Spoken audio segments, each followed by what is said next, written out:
हमारे जो education systems है वो इतना सही नहीं है। हमें पाकिस्तान को चाहिए कि हमारा एजुकेशन सिस्टम को थोड़ा इंक्रीज़ करें और हमारे नौजवान नस्ल को थोड़ा पढ़ाएं लिखाएं और उनको थोड़ी तालीम दें। बुरी नज़रों से देखा जाता है, वो अपने आप से ना खुद ही दूसरों को नफरत करवाता है। अब जो भी गए हैं ना, उन्होंने जाके इतनी रेपुटेशन खराब कर दी की आलम में कम एजुकेशन के साथ जब वो बाहर जाते हैं तो उनकी हरकतें भी एक अनट्रेंड और अनएजुकेटेड लोगों की तरह होती हैं। तो वो इस तरह की जो एक नॉन सिविलाइज्ड सिटीजन को पसंद नहीं करते। वो उनको पता है ये दाल लगाए बगैर हटेगा नहीं। इंडिया के जो सियासतदान है वो खुददार हैं, वो अपनी खुदारी पे बात करते हैं, हमारे जाके भीख मांगते हैं। तो इसलिए शायद ये हो सकता है, इसलिए वो निकाल रहे हैं। और दूसरा कि यूरोप से जो है पाकिस्तानी को निकाला जा रहा है, ठीक है। इंडियन जो है, इंडियन पब्लिक को जो है बड़ा अप्रोच कर रहे हैं, बड़ी उनकी कदर कर रहे हैं, ठीक हो गया। ऐसा क्यों है सर? ऐसा जो मुझे लगता है इसकी रीज़न यही है कि हमारे मुल्क में पॉलिटिकल इंस्टेबिलिटी भी है। दूसरा ये है कि हमारे किसी भी कंट्री के साथ बायलैटरल रिलेशंस है ना, वो इतने अच्छे नहीं हैं। क्यों अच्छे नहीं है? जी बिस्मिल्लाहिर्रहमानिर्रहीम, अस्सलाम वालेकुम वरहमतुल्लाहि वबरकातुहू।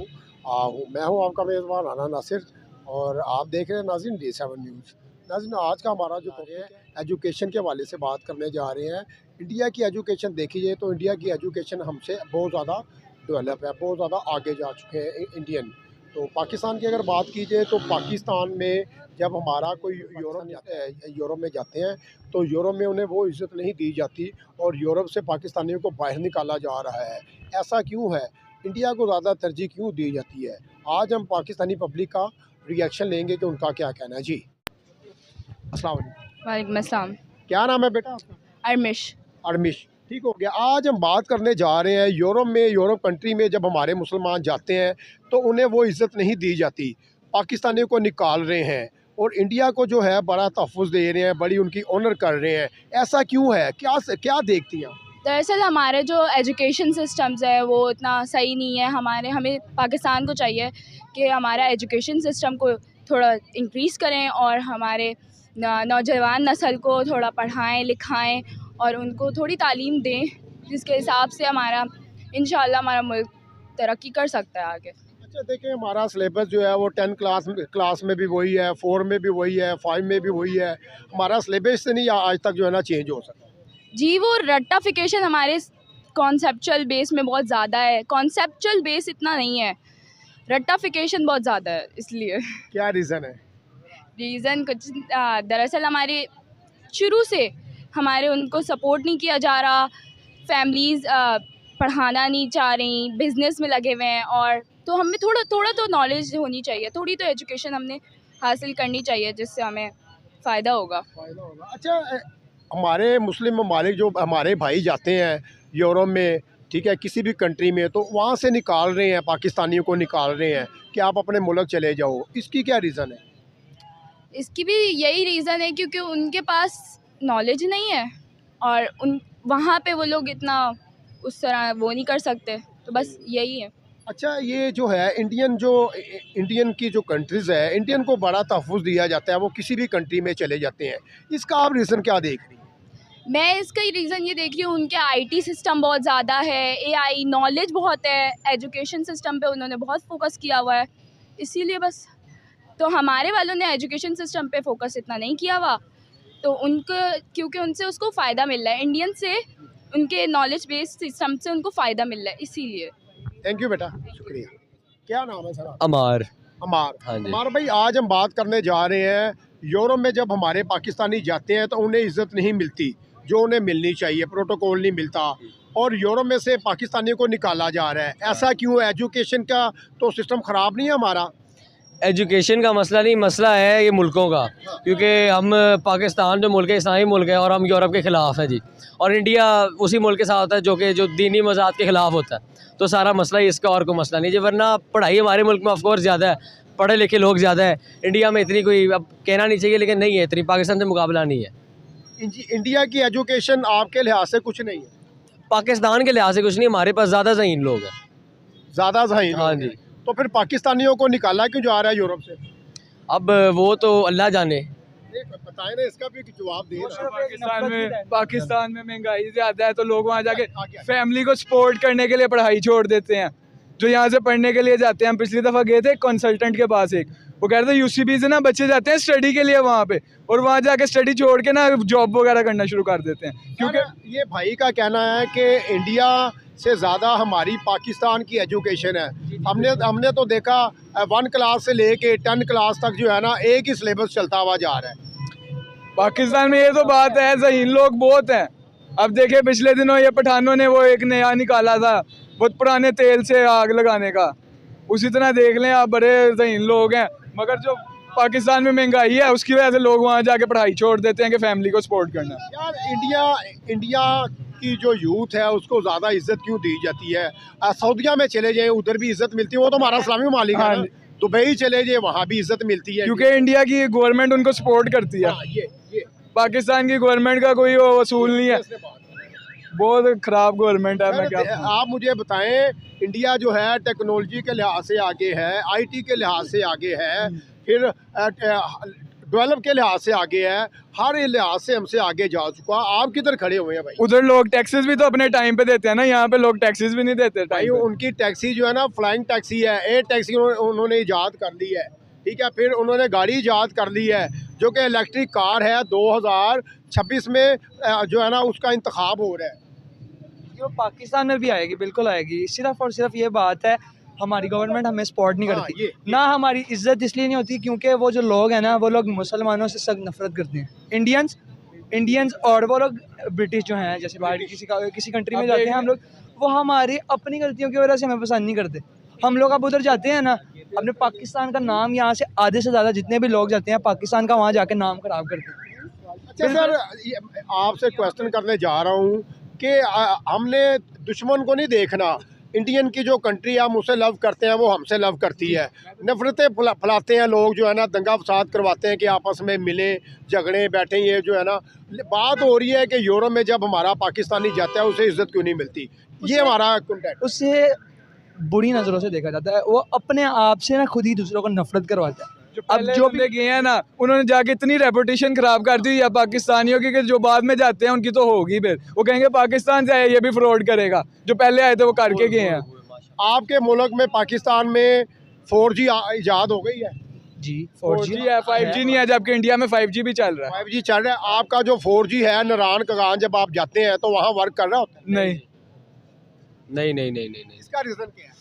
तरक्की नहीं है ना, तरक्की याफ्ता मुल्क नहीं है हमारा भी पाकिस्तान से। इंडिया तरक्की का राज बताएं ना, आप यूथ हैं, आप वज़ीर आज़म बने, वज़ीर आला बने। हमारा कोई वज़ीर आज़म वज़ीर आला अगर हमारा कोई अच्छा आ जाए, अच्छा बंदा हमारा कोई आ जाए, जो करप्ट ना हो, जो करप्शन ना करे, जब वो बंदा आएगा सीधी तरह हमारे मुल्क पे पैसा लगाएगा, हमारा जो टैक्स दिया हुआ है वो हमारे ऊपर जब लगेगा तब वो पता लगेगा ना यहाँ पे जो कुछ सब फिर सही होगा। सब कुछ यहाँ का निज़ाम इतना पैड़ा है, यहाँ पे आप जो मर्जी देख लें, कोई कानून नहीं है यहाँ पे, आप जो मर्जी कर लो, पैसे देख के आप छूट जाते हैं। उन्होंने डैम के नाम पे इतने पैसे लिए थे, हर बंदे ने 10-10 तो दिया ही होगा, इतनी आवाम है, उनका डैम नहीं अभी तक बना है।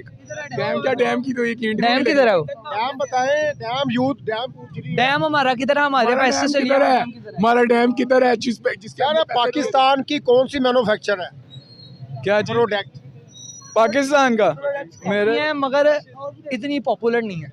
ये नहीं मैं कहता, रिफाइंड नहीं है हमारी क्वालिटी, हमारी क्वालिटी नहीं है, रिफाइंड नहीं है, फाइंड नहीं है। हमारे पाकिस्तानी भाई इतने ज़हीन है ना, अगर वो चाहें तो वो कुछ भी कर सकते हैं। भाई भी हमारे साथ थोड़ा मौजूद है, इनसे भी थोड़ी बात करें। सर अस्सलाम वालेकुम। वालेकुम सलाम जी। सर सामने देखना अल्हम्दुलिल्लाह। क्या नाम है सर आपका? मेरा नाम गुलाम मुस्तफ़ा। गुलाम मुस्तफा भाई क्या करते हैं? मैं एडवोकेट हूँ। एडवोकेट, माशाल्लाह काबिल रिस्पेक्ट है, काबिल एहतराम है। सर हम भी पाकिस्तानी हैं, बड़ी जो है ना बदकिस्मती के साथ हमें बात करना पड़ रही है कि हमारे जब पाकिस्तानी यूरोप में जाते हैं तो यूरोप से निकाला जाता है, पाकिस्तानियों को यूरोप से निकाल रहे हैं और इंडियन को जो है वो तरजीह दे रहे हैं, इज़्ज़त दे रहे हैं। ऐसा क्यों है सर? असल में वेस्टर्न कंट्रीज़ जानते हैं कि ये ग़ुलाम लोग हैं, ठीक है ना, इनकी कोई इज़्ज़त नहीं है, ये ग़ुलाम भी हैं, ये बेईमान भी हैं। हम लोग बेईमान भी हैं क्योंकि हमें हमारी जो लीडरशिप रही है ना पिछले 35-40 साल में, उन्होंने हमें अच्छी तालीम के मौके फ़राहम नहीं किए। क्योंकि जब एक अच्छी एजुकेशन आती है तो ग़ुलामी के बादल छट जाते हैं, लोगों का ज़मीर जाग जाता है, लोगों को हराम हलाल का, जायज़ नाजायज़ का और रूल ऑफ लॉ का पता चल जाता है। जब ये सारी चीज़ें आ जाती हैं तो लोग ऑनेस्ट होना शुरू हो जाते हैं, एक दूसरे के हक़ पे डाका डालना ख़त्म कर देते हैं। हमारे मुल्क में 35 से 40 सालों से 2 या 3 हुक्मरानों ने मौरूसी ख़ानदानी सियासत को जन्म दे के उसको पाला पोसा बड़ा किया है। लिहाजा कोई सिविल गवर्नमेंट उन्होंने बनने नहीं दी, वो जो ताकतवर हल्के हैं ना बनने दी, ना टैलेंट और इंटेलेक्चुअल लोगों को आगे आने दिया गया। लिहाजा वही 2-3 मौरूसी ख़ानदानी सियासत को लेकर आगे चलते हैं, बारियां लगाई हुई हैं और उन्होंने आहिस्ता आहिस्ता मुल्क के सारे असासे मुफादात अपने ज़ाती तिजारत, ज़ाती फ़ायदों, औलादों के फ़ायदों के लिए बाहर के मुल्क में मुंतकिल कर लिया हुआ है। एडवोकेट साहब, ये जो हमारी यूथ जाती है, पाकिस्तानी जाते हैं, जिनको यूरोप से निकाला जाता है, उनका क्या कसूर है सर? उनका कसूर यही है कि उनको एजुकेशन नहीं दी गई और उनको पाकिस्तान के अंदर कोई रोज़गार के मौक़े फ़राहम नहीं किए गए आज तक। ठीक है, क्योंकि यहाँ के हमारे जो हुक्मरान हैं वो ऑनेस्ट लीडर नहीं हैं। उन्होंने पाकिस्तान की तरक्की के ऊपर बिल्कुल तवज्जो नहीं दी। अपनी औलादों का और अपने बाहर के ममालिक में जो उन्होंने कारोबार सेट किए हुए हैं उनका सोचा उन्होंने जब भी सोचा है। तो बेरोज़गारी के आलम में कम एजुकेशन के साथ जब वो बाहर जाते हैं तो उनकी हरकतें भी एक अनट्रेंड और अनएजुकेटेड लोगों की तरह होती हैं। तो वो इस तरह की जो एक नॉन सिविलाइज्ड सिटीज़न को पसंद नहीं करते। वो उनको पता है ये दाल लगाए बगैर हटेगा नहीं। दाल लगाए सारे मामलात जो होते हैं ना वो बाहर जाके ख़राब होते हैं। बल्कि पिछले दौर में जो इमरान अहमद खान न्याजी के दौर में मेरे साथ खड़ा है, ये मेरा भांजा, ये बाहर रहता मलेशिया में, ये कहते थे कि हमें वालेकुम सलाम सर, कैसे हैं? अल्हम्दुलिल्लाह। ये बताते हैं कि इमरान अहमद खान न्याजी के दौर में इतनी ऑनर हमें मिलती थी कि किसी को पता चलता था ना, ओए आप इमरान खान के मुल्क से हैं, पाकिस्तान से हैं, ऐसे सलूट मारा करते थे वो। क्योंकि बाहर की दुनिया समझती है कि जो खुददार लोग हैं, जो एजुकेटेड लोग हैं, इज़्ज़त भी उन्हीं की करनी है। वो ग़ुलामों की और मौरूसी सियासतदानों के जो रियाया है उसकी वो बिल्कुल भी वो इज़्ज़त नहीं करते। उनको पता है, इनको पता ही नहीं आज़ादी क्या है। सर अस्सलाम वालेकुम। वालेकुम सलाम। क्या नाम है सर आपका? मेरा नाम बशारत अली। बशारत अली भाई। बशारत अली भाई, मैं आपसे क्वेश्चन करने जा रहा हूँ। यूरोप से पाकिस्तानियों को निकाला जा रहा है और इंडियन पब्लिक को जो है मौके दे रहे हैं, उनका बड़ा अच्छा इस्तकबाल भी कर रहे हैं, उन्हें पूरा प्रोटोकॉल दे रहे हैं। क्या रीज़न है? एजुकेशन का मसला है? क्या मसला आप जानते हैं? आई थिंक मुझे तो ये लगता है कि एक तो हमारी रेपुटेशन ही जो बनाई है हमारे सियासतदानों ने। इंडिया के जो सियासतदान हैं वो खुददार हैं, वो अपनी खुदारी पे बात करते हैं, हमारे जाके भीख मांगते हैं। तो इसलिए शायद ये हो सकता है, इसलिए वो निकाल रहे हैं। और दूसरा, अगर वही एजुकेशन, वही फैसिलिटीज़ हमें यहाँ पे प्रोवाइड कर दी जाएँ जैसे कि इंडिया वाले अपनी पब्लिक को दे रहे हैं, तो वहाँ बाहर जाने का हमारा कोई फ़ायदा ही नहीं है। हम जाए ना। क्या नाम है सर आपका? मोहम्मद हमज़ा। मोहम्मद हमज़ा, माशाल्लाह। क्या नाम है, क्या करते हैं सर आप? मैं केमिकल इंजीनियरिंग कर रहा हूँ यूआईटी लाहौर से। यूआईटी लाहौर में, सही हो गया। अच्छा सर, हम बात करने जा रहे हैं कि यूरोप से जो है पाकिस्तानी को निकाला जा रहा है। ठीक है, इंडियन जो है, इंडियन पब्लिक को जो है बड़ा अप्रोच कर रहे हैं, बड़ी उनकी कदर कर रहे हैं। ठीक हो गया, ऐसा क्यों है सर? ऐसा जो मुझे लगता है इसकी रीज़न यही है कि हमारे मुल्क में पॉलिटिकल इंस्टेबिलिटी भी है। दूसरा ये है कि हमारे किसी भी कंट्री के साथ बायलैटरल रिलेशंस है ना, वो इतने अच्छे नहीं हैं। क्यों अच्छे नहीं है सर? उसकी रीज़न ये है क्या है कि कोई भी गवर्नमेंट आती है तो वो कुछ अरसे के लिए आती है। उसके बैक एंड पे अगर बंदा सिंपल बात करे तो कोई भी बंदा अपना काम नहीं कर रहा, वो दूसरे बंदे को क्रिटिसाइज़ कर रहा है। तो इसलिए अगर आप कहते हैं कि इंडिया को प्रेफर किया जा रहा है, तो इंडिया का यही नहीं कहते कि यहाँ के स्टूडेंट, पाकिस्तानी स्टूडेंट्स हैं, इनमें एबिलिटीज़ नहीं है या ये परफॉर्म नहीं कर सकते अमेरिका में जाके, ये बात नहीं है। लेकिन ये कि यहाँ का जो इंस्टीट्यूट लेवल है इसको ग्रूम किया ही नहीं जा रहा है, एजुकेशन सिस्टम पे इन्वेस्ट ही नहीं किया जा रहा। इररेलेवेंट थिंग्स पे जिन पे इन्वेस्ट ना भी किया जाए तो हम सर्वाइव कर सकते हैं, उन पे ज़्यादा investment as compare to education system पे। आप किसी भी यूनिवर्सिटी में चले जाएँ, वहाँ पे जो रिसर्च सिस्टम है वो ज़ीरो हो चुका है, क्योंकि ग्रांट्स नहीं है, उनके पास इतनी इन्वेस्टमेंट ही नहीं है कि वो कर सकें। तो ये रीज़न है कि जब बच्चे अपने आप ग्रूम नहीं करेंगे, रिसर्च नहीं करेंगे, प्रोजेक्ट्स नहीं करेंगे, तो वो वहाँ पे जाके सर्वाइव करना वैसे भी डिफ़िकल्ट हो जाएगा। बिकॉज जब सडनली एक इन्वायरमेंट चेंज होगा तो वो डिफ़िकल्टीज़ आएंगी। तो वैसे जो उधर से निकालने की रीज़न है वो तो यही रीज़न है कि हमारे उनके साथ रिलेशन ठीक नहीं है, इंडिया वालों के हैं। अगर हम किसी को कुछ प्रॉफिट दे ही नहीं रहे तो उन्होंने तो अंडरस्टूड है निकालना ही है। जब उनको कोई बेनिफिट ही नहीं देंगे तो वो यूरोप में मुसलमानों को निकाला जा रहा है, इंडिया की यूथ को, इंडिया की पब्लिक को जो है ना तरजीह दी जा रही है, बड़ी इज्जत दी जा रही है। क्या हमारा एजुकेशन कमज़ोर तो नहीं है? उस हवाले से तो नहीं निकाला जा रहा। दूसरी तरफ अगर देखा जाए तो इंडिया जो है वो चांद पे पहुंच गया। इंडिया आईटी के लिहाज से आगे चला गया, इकोनॉमी के लिहाज से आगे चला गया, हर लिहाज से इंडिया आगे चला गया। हम किधर खड़े हैं सर? सर हम तो ऑटोमेटिक हम पीछे ही रहेंगे। कैसे सर? वो इसलिए कि यहाँ पे बिजली का इंतज़ाम नहीं है, जो मेन जो पॉइंट है जिसमें बच्चों ने आगे आना है। बिजली अपना होगी तो किनाल नहीं था, बच्चे वगैरह पढ़ेंगे ना। तो इंडिया वाले तो वहाँ पे तो अपना बने हुए हैं डैम, तो उन्होंने तो ऑटोमेटिक जाना है अपना चांद पे भी। सर इंडिया ने एयर टैक्सी बना ली जो हवा में उड़ रही है, हाँ जी। इलेक्ट्रिक कार बना ली जो हाँ कि जी। 2026 में लॉन्च हो रही है। फिर उन्होंने बाइक बना ली जो कि सिर्फ 16 लाख रुपए की बाइक है, इलेक्ट्रिक बाइक है। जी जी। तो हमारा क्या मैन्युफैक्चर है पाकिस्तान का? और सर हमारे जो अपना हुक्मरान जो हैं हमारे, वो हमें आगे आने दें तो हम आए ना, हम आगे, क्योंकि वो हमें सपोर्ट ही नहीं करते। सही है। वो सिर्फ बस एक ही बात कहते हैं, हमें बस अपना वोट डाल दो, हम महंगाई को ख़त्म कर देंगे, हम पेट्रोल सस्ता कर देंगे, बिजली सस्ती कर देंगे।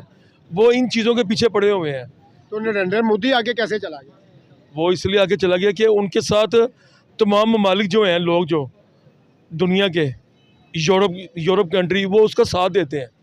क्यों साथ देते हैं सर? वो क्या साथ- क्वालिटी है वो नरेंद्र मोदी साथ में? इसलिए देते हैं उसका कि वो अपनी पब्लिक को भी अपना सपोर्ट करता है। ये- तो यहाँ पे हमारे कुमार हम यानी कि पब्लिक को अपना सपोर्ट ही नहीं करते। अगर सपोर्ट करेंगे तो हम आगे आएंगे ना, तो हम भी चांद पे जाएंगे। जाएंगे चांद पे सर? क्यों नहीं, किसका दिल नहीं करता? कैसे हम जाएंगे? तो मशवरा कहते दे हैं कि दें हम भी घूमते चांद पे पाकिस्तान अपना में। घर बनाए। हम भी सबसे मशवरा? बड़ा मशवरा यही है कि यहाँ पे डैम बनाएं ताकि कारोबार में तरक्की हो, ठीक है नहीं। अब कारोबार बिल्कुल बंद है, हर चीज़ बंद हुई है इस वक्त। आज जहाँ पे हम खड़े हैं, ये नारकली की जो अपना जो शॉपें हैं, वहाँ पे लाइट गई हुई है। हाँ, तो खरीदो फरोख्त क्या करनी है, तो अब ये चांद से फिर बहुत दूर की बात है। Thank you sir. Rana Nasir को इजाज़त दीजिए, मिलते हैं नई स्टोरी के साथ, नए लोगों के साथ।